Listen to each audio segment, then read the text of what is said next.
The 17 News at Sunrise podcast is brought to you by Clinica Sierra Vista. Welcome back to the 17 News at Sunrise podcast, where we share your news on your schedule. Working in the spirit of the Golden Empire, this is 17 News at Sunrise. Good morning to you here at 5 a.m. Thanks for waking up with us. I'm Maddie Jansen alongside Elena Rusk. 17 News is your local election headquarters. Republicans are now just one seat from gaining control of the House of Representatives. Bakersfield Congressman Kevin McCarthy last night reportedly making his pitch to become Speaker of the House. According to the Associated Press, House Republicans met with McCarthy to hear his reasons for why he should be the next House Speaker. After the meeting, McCarthy told the AP working together is critical to be successful. The Republican caucus is expected to decide today on their candidate to lead the House. But McCarthy isn't a shoo-in. A member of the conservative House Freedom Caucus is expected to jockey for the position as well. This all comes ahead of tonight's big announcement from former President Donald Trump. Many are speculating the announcement will be a presidential run for 2024. However, calls for the Republican Party to distance itself from the former president are growing louder as President Biden asserts himself on the world stage. NBC's Bree Jackson has it all covered for us this morning in Washington. Maddie, Democrats will hold on to the Senate, but several House races have yet to be called. President Biden meeting with world leaders overseas, tackling global infrastructure and climate initiatives at the G20 summit today. Today we're focused on investing together. The president also using his time on the world stage to send a strong message about the midterm elections. What we saw was the strength and resilience of American democracy, and we saw it in action. Resulting in Democrats clinching the majority in the Senate. The American people stepped back from the precipice and chose progress and getting things done, rather than the voices of divisiveness, nastiness, and lack of complete truth and honor. Despite being in the minority, Senate Republicans are vowing to do whatever it takes to block what they call reckless policies, blaming Democrats for issues like rising crime and inflation. We're going to fight hard for the American families this administration is leaving behind. While some House races are still too close to call, Republicans appear on the verge of a takeover and are confident they'll hold a slim majority.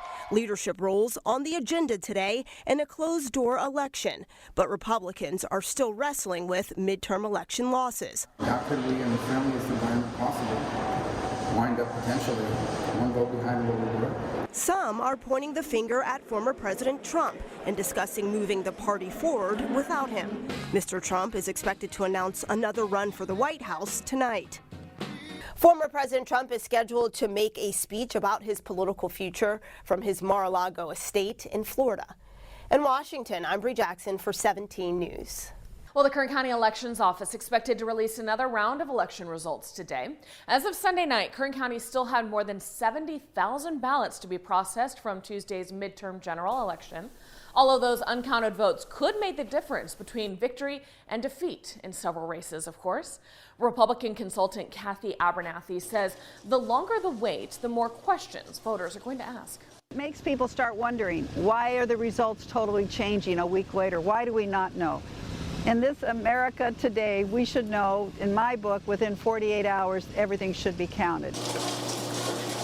Now, Kern County Clerk Mary Bedard tells 17 News that counting votes simply takes time because of the very nature of the vote-by-mail process. And we're starting to get a better picture of just how many Californians turned out for the midterms. Of the 22 million registered voters here in our state, about 11 million actually cast a ballot. That's according to Political Data Incorporated. Of the early votes in California, about half came from Democrats, while less than 1/3 came from Republicans.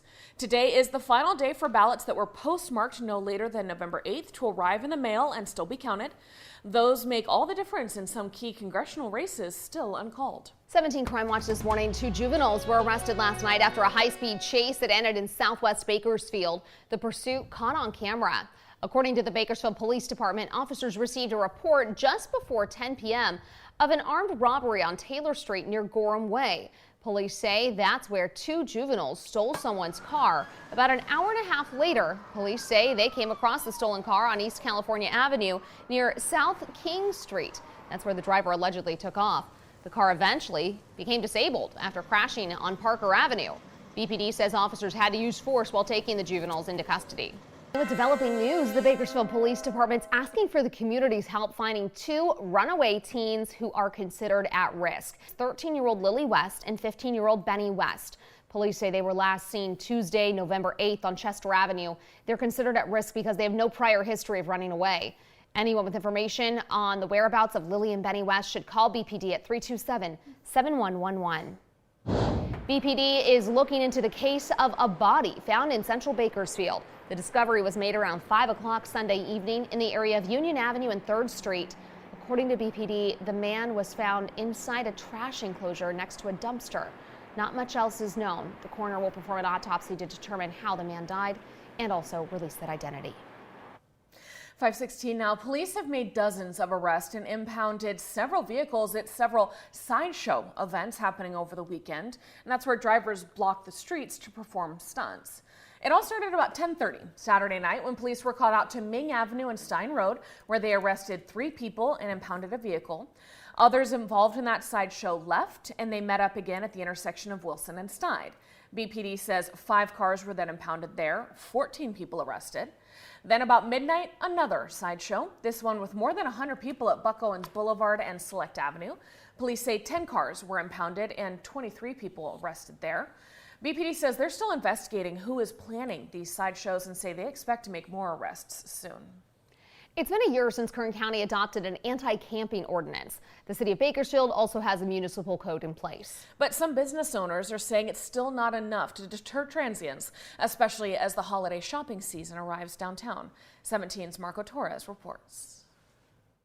Even with the county anti-camping ordinance and Bakersfield Municipal Code, aggressive homeless people continue to sleep in public areas and bother local businesses. A lot of them they have mental health issues. There's nowhere for them to go. Sad to say, they kind of smell, and it's not something that you want to be around while you're eating food. The Bakersfield Downtown Business Association made its own solution to these issues. The association is having their block-to-block luncheon this Thursday, and tickets are still available. The presence is what we need. We need people downtown. It's not just arresting or having them move along, but it's also giving them assistance. O&A Security is contracted to work with the association and downtown businesses. It provides walking patrols from Wall Street Alley to 20th Street and Chester Avenue to H Street. Right now, one of the main problems going on is all the homeless going around and causing damage to the businesses.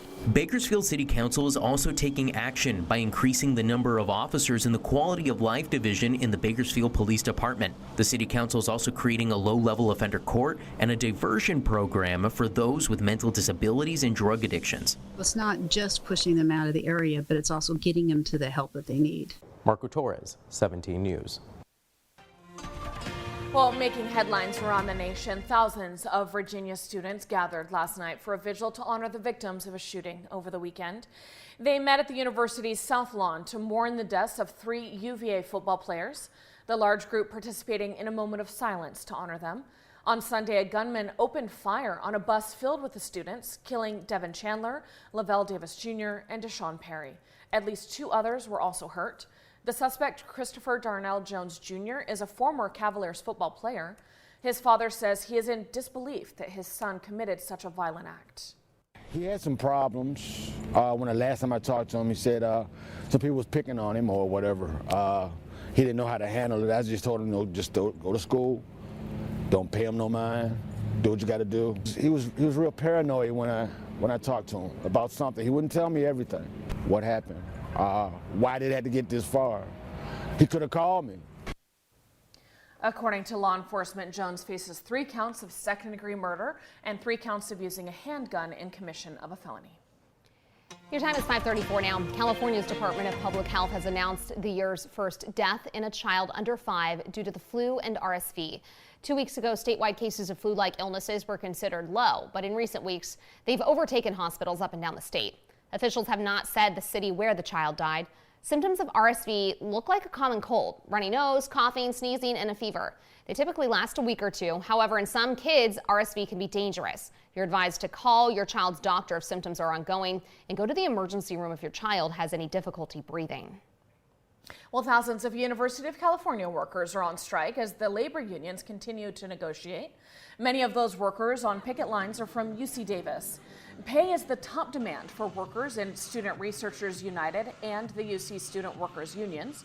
The union's asking for at least $54,000 a year for all grad student workers and an annual cost of living adjustment. They're also asking for $2,000 a month to provide for childcare costs, free public transit passes, and cash incentives for their commute.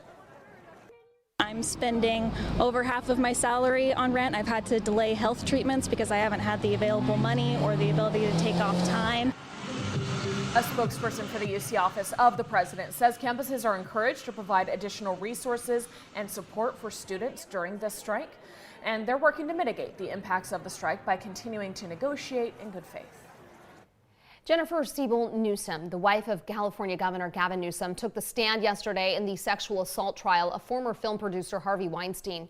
She was referred to in court as Jane Doe number 4, but has been publicly identified by her attorney. Newsom testified about an alleged attack in a hotel room at the Peninsula in Beverly Hills in 2005, 17 years ago.